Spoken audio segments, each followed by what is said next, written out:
এই সরকার zero tolerance আর quick rental বাতিলের মতো বড় বড় বুলি আউড়ায়, কিন্তু ভেতরে ভেতরে সেই হাসিনা আমলের মাফিয়াদের 42,618 কোটি টাকার চুক্তিকে বহাল ডেকে বখরাবাজি সিন্ডিকেট চালিয়ে যাচ্ছে। মাঠে সরকারের কাজ সম্পূর্ণ অদৃশ্যমান, আমরা সেরকম কোনো দৃশ্যমান কাজ দেখছি না। মায়েরা যখন একদিকে তাদের শিশুদের জীবন ও নিরাপত্তা নিয়ে শঙ্কিত, অন্যদিকে তখন শিশুদের মধ্যে হামের এক ভয়াবহ প্রাদুর্ভাব আমরা দেখছি।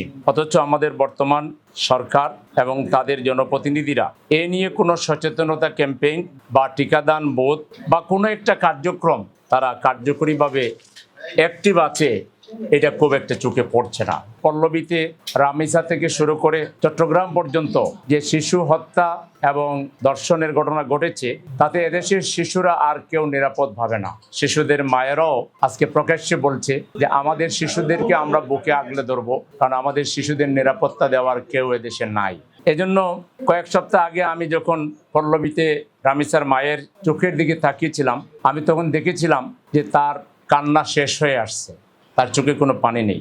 ছিল শুধু একটি প্রশ্ন, আমার 7 বছরের মেয়ের হত্যাকারীদের বিচার হবে তো? এবং তারা এও বলেছিলেন যে আসলে বিচার হবে না। তারা বলেছিলেন খুনিদেরকে আমাদের কাছে ফিরিয়ে দেন অথবা আমাদের সন্তান ফিরিয়ে দেন, আমরা বিচার চাই না।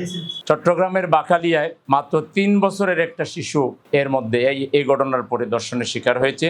3 বছরের শিশু তো এখনো হাঁটতে শিখতেছে, মা মা বলে ডাকা শিখতেছে। আইন ও সালিশ কেন্দ্রের পরিসংখ্যান বলছে গত 16 মাসে এই দেশে 522টি শিশু হত্যা হয়েছে, 1223টি শিশু ধর্ষণের শিকার হয়েছে। গড়ে প্রতি মাসে 76টি শিশু হয় ধর্ষণের শিকার, না হলে হত্যার শিকার।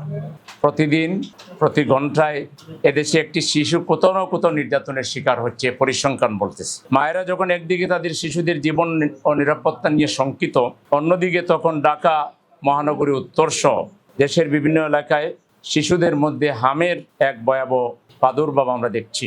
অথচ আমাদের বর্তমান সরকার এবং তাদের জনপ্রতিনিধিরা এ নিয়ে কোনো সচেতনতা ক্যাম্পেইন বা টিকাদান বোধ বা কোনো একটা কার্যক্রম যেটা দেখলে মনে হয় সরকারের জনপ্রতিনিধিরা বা সরকার তারা কার্যকরীভাবে অ্যাক্টিভ আছে, এটা খুব একটা চোখে পড়ছে না।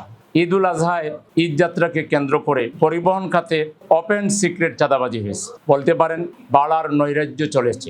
বাংলাদেশ যাত্রী কল্যাণ সমিতির সাম্প্রতিক পর্যবেক্ষণে দেখা গেছে দেশের প্রধান প্রধান দূরপাল্লার রুটের মধ্যে প্রায় প্রতিটি রুটেই বাস মালিকদের প্রতিশ্রুতি ভঙ্গ করে সাধারণ যাত্রীদের কাছ থেকে কোটি কোটি টাকা অতিরিক্ত ভাড়া হাতিয়ে নেওয়া হয়েছে। নির্ধারিত ভাড়ার চেয়ে প্রায় দ্বিগুণ টাকা প্রকাশ্যে ডাকাতি করা হয়েছে। অথচ সরকার ও সংশ্লিষ্ট কর্তৃপক্ষ এই সিন্ডিকেট ভাঙ্গার বদলে মাঠ পর্যায়ে নীরব দর্শকের ভূমিকা পালন করেছে।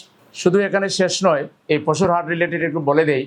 আমি নিজে বের হয়েছিলাম পশুর হাটে দেখতে।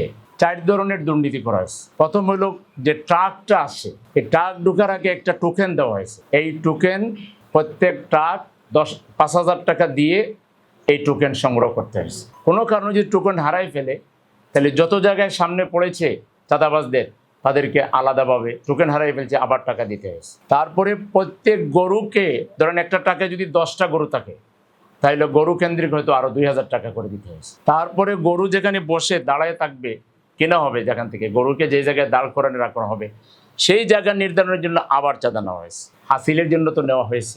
এইভাবে একদিকে বলা হচ্ছে না সব ঠিকঠাক আছে, সব ঠিকঠাক, কিন্তু আসলে বাইরে সব ঠিকঠাক, কিন্তু ভিতরে সদরঘাট সব কিন্তু আগের মতোই চালানো হয়েছে।